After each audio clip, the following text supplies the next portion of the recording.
السلام عليكم ورحمه الله. كي دايرين؟ لاباس عليكم؟ كنتمنى ان شاء الله كلشي يكون بخير وعلى خير، وبليتي تمنى شي حاجه يا ربي تيسرها لي وتسهلها لي وترزقوا من اوسع الابواب اللي لكم ولينا ان شاء الله. الناس اللي انضمت معايا، الناس اللي انضموا لينا جداد، مرحبا والف مرحبا، شرفتوني ونورتوني. كنتمنى المحتوى تاع القناه يجي في الذوق ديالكم، وانا دائما على وعد انني نبارطاجي معكم الحوايج اللي مفيده وزوينه بزاف اللي تفيدكم ان شاء الله. بالنسبه للناس اللي معايا في القناه فانتم دائما كتشرفوني وكتنوروني، وانا غاديه غير بالتشجيع ديالكم. الله يسهل عليكم، ويا ربي اللي كيتمنى شي حاجه تيسرها لي وتسهلها لي من اوسع الابواب. هذا الفيديو هذا جيت نبارطاجي معكم جوج حوايج اليوم ان شاء الله. اول حاجه طريقه باش تعرفوا زيت الزيتون واش مغشوشه ولا فري، بواحد الطريقه بسيطه جدا جدا. تعرفوا دابا هاد الوضعيه اللي كنعيشوا كلنا دابا بان الزياده في الاسعار وبزاف د الحوايج، يعني عادي دوك الناس الغشاشه وداك الشيء عادي يكثروا للاسف، وحتى حنايا ضروري ناخذوا الاحتياط ديالنا. انا خديت واحد شويه الزيت من عند واحد السيد بين ناخذها من عنده، وخديت غير واحد ربع لترو تنجربوا ونشوف كي داير. اسهل طريقه هي البنات اللي تعطيك النتيجه افيكاس، ما فيها حتى حاجه، اللي ساهله وبسيطه وما فيها حتى تعقيدات، ساهله ساهله ساهله. ولا زيدي لها شي ملون، ولا ديري لها داك سميتها ديك سميتها النسمه ديال زيت الزيتون. البنات تيكون دايرين زيت ليسيور، للاسف كاينين هاد الناس بزاف بزاف، الله يهديهم والله يغفر لهم. هذا اللي بينا نقولوا. ومره الانسان الا كان غشاش راه والله ما تيبارك لك الله في داك الرزق، راه سبحان الله العظيم صفي تشرب. راه ربي قالها في القران ديالو، راه ماشي شي حاجه اللي ما هيش، راه ربي ما يباركش لهاد الناس اللي تيغشوا في اي حاجه في اي حاجه في اي حاجه. الا جاك هذاك الشيء سميتو مزيد فيه واحد البركه ديالك، بان راه دابا الاسعار راه اللي كلشي مزيود وما تغش. الانسان تيبغي ياخذ واحد حاجه تيعرف بانه واخد الحاجه على اساس كيف بعتها لي. يعني جاي ناخذ زيت الزيتون يعني ناخذ زيت العود الحره الفري. فبزاف ديال الناس اللي تيتجمعوا واحد المجموعه الناس وتيمشيو تياخذوا واحد الكميه الزيتون وتيعصروها، وكاين دابا اللي ما فحالوش ولا لا ما قادرش ولا ما لاقيش معاه من التجمع. وهذه الطريقه دائما كتعطيني زعما الصراحه النتيجه زوينه بزاف. في نفس الوقت غادي نبارطاجي معكم واحد البسبوسيه البنات على مذاق وعلى لذه، واقتصاديه اقتصاديه اقتصاديه بزاف بزاف، ما تتفوتش 10 دراهم، وكتجي زوينه بزاف وكتهنينا من ديك السقاطه ولا داك اننا نمشيو نتقداو من المخابز ولا اي حاجه. كتوفرك من هاد الحوايج الصراحه. 10 دراهم كتخلي الا عندك شي وليدات ما عادش يدوروا باقي في السقاطه تاع الزنقه، لان هذيك زوينه حاجه نقيه وعرفتي صيبتي فيها. ثانيا كتوفرنا ماديا، ما عادش نبقاو كل ساعه غادي نجريو المخابز نجيبو هادي، لان تنتشهاو شي حاجه حلوه. واخا كنحاولوا نقصوا من هاد الحوايج الصراحه الحلوين وهاد سميتهم لانه مضرين ما فيهم حتى شي منفعه، ولكن ضروري منهم مره الانسان يدير بحال هاد الحويجات، وبالاخص اللي عنده الدراري صغار في الدار. يعني حاجه اللي هي ضروريه، الله ما تصايبها لهم في الدار ولا تخرجي تجيبها من على برا، ما عرفتي كاع شنو تعطيهم. الله ما حاجه تاع الدار بعدا نقيه وطريه وفيها بزاف ديال الحوايج، احسن ما تشريها من الزنقه وتتقام عليه اقتصادي بزاف. 10 دراهم عاد تعطيك تبارك الله واحد البسبوسه اللي هي عائليه بحجم عائلي، راه عادي تديك واحد المده. هاد الحويجات تنبغيو نبدلو بهم غير اللوغو ماشي نشبعوا بهم. ايوا يلا البنات خليكم معايا وتابعوا الفيديو حتى الاخر، فيه بزاف ديال الحويجات اللي هي زوينه بزاف. اول حاجه غادي نبداو هي بزيت الزيتون. يلا البنات خليكم معايا. حاجه زوينه هي فيها النسمه وتتبان بانها ثقيله وتتبان هذا في المذاق ديالها. كاينه زيت الزيتون، كاين الصراحه الزيتون تيبان بان زيت الزيتون حره، ولكن ضروري من اننا نجربوا ما خسرين حتى حاجه. كناخذوا البنات واحد شويه كنديروا في شي بحال هكا شي طويصه بحال هكا، وكن نجيوها نديروها في سميتو. ها هي البنات هذه اللي حطيت دابا تنبيتها ليله كامله. انا البارح درت هذه وهذه حطيتها دابا باش نديرها معكم. هانتوما البنات هذه درتها البارح تنبيتها ليله كامله في الفريغو، وهذه دابا يلاه نزلتها. هانتوما البنات دابا خديت داك شويه الزيت ودرتو في طويصه بحال هذه وحطيته غير دابا في الفريغو. منين كنحطو كنبيتو ليله كامله في الفريغو. الا صبح لي مجمد بحال هكا راه زيت الزيتون حره عادي ما مخلطه ما حتى حاجه، ما فيها حتى شي اضافات اخرى. الا البنات منين تتكون مغشوشه راه البنات عادي تلقاوها ما عاديش تجمد بحال هكا، عادي تبان لكم هي بحال الطرملات، يعني مجمده وهي باقي ما جمداش بحال هكا. بدي تقول لي في الفريكو راه عادي تجمد، لا الا كانت مخلطه ما كتجمدش، تتجي بحال الطرملات وصافي. تتبان لكم بحال مرمله وصافي، ما عاديش تجمدها هكا. هنا تنعرفوا بان هذيك الزيت الزيتون راه مغشوشه، ولكن الا صبحت لنا هكا جامده صافي راها حره. هذه طريقه سهله وبسيطه. اما ديك الطريقه تاع البنات نديروا البيل ونديروا الزيت من فوق منها، راه تبان لينا ما كتعطيش النتيجه البنات. هذه طريقه افيكاس وكتبين لك بانها واش حره ولا لا. هذه هي الطريقه ديالي انا المعتمده، اللي الصراحه كتبين لي زيت الزيتون واش ديري لها شي اضافات اخرين ولا لا. ونحاولوا ما نشريوش من عند الناس اللي تيكونوا متجولين، يعني الناس اللي تيدوروا بدوك البواده وداكشي، لان ما بقاتش الثقه للاسف. ما تشريوش منهم، اللهم محل اللي تتقدي من عنده تاخذها من عنده. دوك الحموضه حتى هما تيكونوا تيعصروا الزيت وتاخذها من عنده. بعدا الا كان شي مشكل ولا شي حاجه راه تعرفي تتمشي عند السيد نيشان، وما تقديتها من الزنقه من البيت تشدي صافي. البنات دابا هذه حره الصراحه، هاي ما جامده صباحها جامده. صافي ندوزو البنات نشوفوا دابا البسبوسه ديالنا اللي هي زوينه بزاف. ولا هي البنات راها انا ما كتخطانيش لان اقتصاديه وبنينه ولذيذه الصراحه كيحماقوا عليها. البسبوسه الاقتصاديه واللذيذه والعجيبه يا البنات، اول حاجه كنبداو بها هي السيرو، لان تردو باش يطيب باش يبرد ليا. كنحتاج هنا 2 كيسان ديال الماء، دائما قياس العنبه، ونص كاس ديال السكر، واحد المرصو صغير ديال الحامض. كنديرهم في كاسرونه وكنشعل عليهم النار، دائما النار متوسطه. وكندير البنات منين تيبدا تيغلى كنحسب ليه 5 دقائق صافي، كنطفي عليه النار. ديك الساعه تكون ديك السنيده طابط او لا دابت، وتا داك سميتو تيكون طاب مزيان. صافي كنطفي عليه باش نخليه يبرد.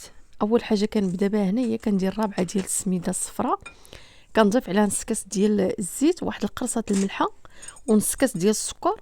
وكنبسس هذيك السميده مزيان بهذيك الزيت وديك قريصه الملحه والسكر، ونخليهم البنات على جانب، لان خصها هاد السميده تتشرب ليا بديك الزيت. وكتبقى واحد المده هكاك تجي فتيه باش تجي زوينه، تجي كل حبه بوحدها. كنحتاج معاها واحد الكاس ونص ديال الحليب، وخماره حمراء، وحده فانيلا. هادو هما المقادير اللي كندير انا في هاد البسبوسه، وكتجي زوينه بزاف بزاف. الا ما كانش متوفر الحليب بعد النوبه، الا كان متوفر عندي الليمون كنديرو كنطحنو كنصفيه هو باش نخدم نفس القياس. الا كنت بندير هاد العبار كندير كاس ونص. كنت بندير نص كيلو ديال السميده راني كندير سميتو هاد العبارات مضوبلين وصافي. بالنسبه لهذاك المول باش خدمت انا في هذا القياس، في هذه المقادير جاني شويه جاني المول كبير، مع موالفه كنخدم في واحد المول صغير. وقلت زعما اليوم ندير هذا ساعه جاني المقادير شويه قلال فيه، ولكن واخا هكاك والله الا جات زوينه الصراحه، كتجي اقتصاديه بزاف بزاف.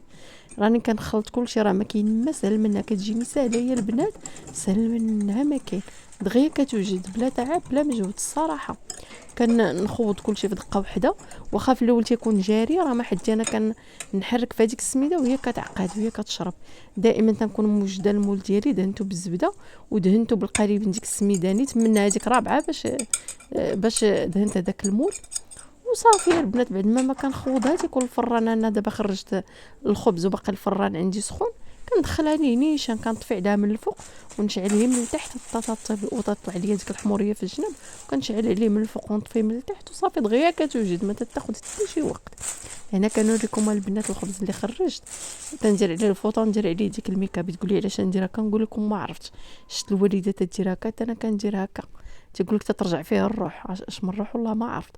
المهم راه كيبقى هكا كرطب لواحد المده الا درت ليه هكاك الصراحه. هنا بعد ما البنات ما خرجتها من الفران كنخليها حتى تبرد واحد شويه، ماشي وهي سخونه باش ما تعجنش ليا. عاد تنضيف على داك السيرول تيكون بارد الصراحه، راه كتجي واعره البنات.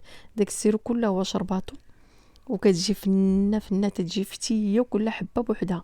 هنا زعما قلت بغيت ندير الديكورات، زعما بغيت نديرها في هذاك الطبسيل. جاتني كبيره تبارك الله على داك الطبسيل، وجاتني شيطه من الجناب، وانا عاوتاني رديتها في الكاسرونه قبل ما تدرس لي في يديا. قلت بقاي في هذيك اصلا انا راه بغيت نقطعها ونديرها في السوبيره، ما عادش نحطها يد لي كلها هي في مره واحده. الحاجه اللي حطيتها كلها هي راه كتمشي يوليو يديروا لها بحال الخبز. اللهم كتقطعيها صغيره على حساب القياس اللي بغيتي، ومره تحطي واحد شويه وصافي. هي راه غير بنادم تيبدل بها المذاق وصافي. هنا درت واحد 2 معالق من المربى صافي كندهنها هكا وكندير لها الكوك من الفوق وصافي. بالنسبه فاش يكون مطفر عندي الكوك راه كندير في هذوك المقادير نتاع البنات كنزيد نص كاس ديال الكوك نخوضو معاهم كتجي بنينه. ولكن دابا ما مطفرش عندي واحد 2 معالق قلت بغيت نديرو ليها من الفوق صافي ما درتوش في الخليط. صافي بعد ما دهنتها بهذاك المربى راني كندير هذاك شويه الكوك اللي مطفر عندي من الفوق. الصراحه راه كتجي فنه ما تبعوش منها. انا هاد الحوايج هادو ما بقيتش نصيبهم بزاف الصراحه، تنحاول نقص من هاد الشيء السكر قدر الامكان. ولكن منين كنشوف راسي صافي وليت نتم غاديه هكا وتبريش مخبازه قدام عينيا ونبقى حاله فيهم فمي، نعرف راسي عادي نبقى هكاك واحد النهار نمشي نوقف عليهم ونتقدى بلا ما نشعر.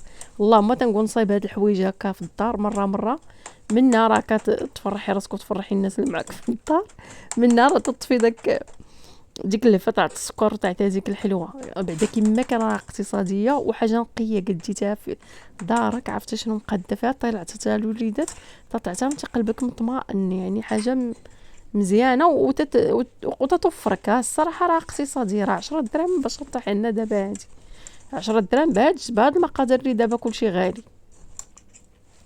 زوينه بزاف تتوفرك. انا طفره رمضان كنديرها راه الصراحه كتجي زوينه الصراحه. غير جربوها وتشوفوها البنات والله الا اقتصاديه وتجي زوينه تجي مرمله تجي ديك السميده كل حبه بوحدها. وهادشي راه من درت فيها لا كوك لا حتى وحده. منين ما كندير منين تنضيف لها الكوك ويلي كتجي الحماق كتجي واحد اللذه ما نقول لكمش عليها. وعاود ثاني كاع الا بغيتو تفرعوا الطرح كاع البنات ديك السميده بسوها بالزيت والسكر ديك القرصه تاع الملحه بيتوها بليله قبل ويلي كي تجي راه كتجي الحماقه البنات. الا درتو السميده بالزيت والسكر وهذيك القرصه تاع الملحه بالليله قبل تجي فنه تجي فنه. انا غير دابا حتى الاخر لحظه عاد وجدتها واخا هكاك هانتوما شوفوا كي تجي راه كتجي غزاله البنات. وكون ضبلت المقادير بتجي عاليه على هكا عند المول كبير. ملي كنديرها في واحد المول صغير على هذا كتجي عاليه. راه فنه يا البنات راه بنينه ولذيذه والله الا كتوفرك من داك السقيطه الزنقه والله حتى تتوفرك. انا بعدا كتفرني الصراحه ما باقيش نتقدى باقي شي حاجه سميتها ندور باقي بشي حاجه سميتها مخبازه ولا باقي نتشهى باقي شي حاجه ما باقيش باقي الصراحه في الزنقه ما باقي تنشري. هادي كتدي لي تقريبا واحد على حسب راه كيما قلت لكم تقسميها هكا صغيره راه تديرها في واحد السوبيره دير لها السلوفان وديرها في السوبيره وتغطيها راه كتبقى محافظه على داك الطراوه ديالها. تدي لك واحد الاسبوع هكا وسميتو. وباش ما نقصنا هادشي السكر راه يكون افضل. هي كده نقول منين تنتشهاو تنصايبوا هاد الحويجات هادو في الدار الصراحه البنه والمذاق ما نسولوش عليه. ولكن باش نقول لكم راها قيمه غذائيه وداكشي ما ندخلش فيه لان صراحه نعرفوا كلشي هادشي السكر راه ما فيه التربح. كنتمنى التشجيع والدعم منكم لهاد القناه اللي باقي ما اشتركش ينزل دابا يشتركوا ويفعل الجرس. راه فيها بزاف ديال الحوايج اللي هما زوينين وغادي يكونوا فيديوهات ان شاء الله متنوعين. واللي اسميتهم اللي بقى معنا حتى لهاد المرحله من الفيديو ما تبخلوش عليا بلايك وتبارطاجيو لي القناه مع الاهل والاحباب ديالكم لانها قناه مفيده دائما مع قناه اختكم نعيمه صود. قناه ديال الاقتصاد في مصروف ديال البيت وقناه ديال التدبير. دائما على سميتها قناه نعيمه صود لان يعني صود هي التخفيض يعني التخفيض في كل شيء لا في مصاريف البيت ولا في مصاريف اللباس ديالنا ولا في مصاريف الحياه لان دابا ولينا مجبرين لسنا بمخيرين. كنتمنى الفرج وربي يعني يسر ويسر الجميع وما تبخلوش عليه بالتشجيع والدعم ديالكم. والله يجازيكم بخير والله يسهل على كل واحد تيتمنى شي حاجه الله يسرها عليه. اول حاجه غادي نبداو بها هي زيت الزيتون اللي غادي نجربوها بهذه الطريقه البسيطه جدا. يلا البنات خليكم معايا ما تمشيو فين وكملوا معايا الفيديو حتى الاخر فيه بزاف ديال الحوايج زوينه.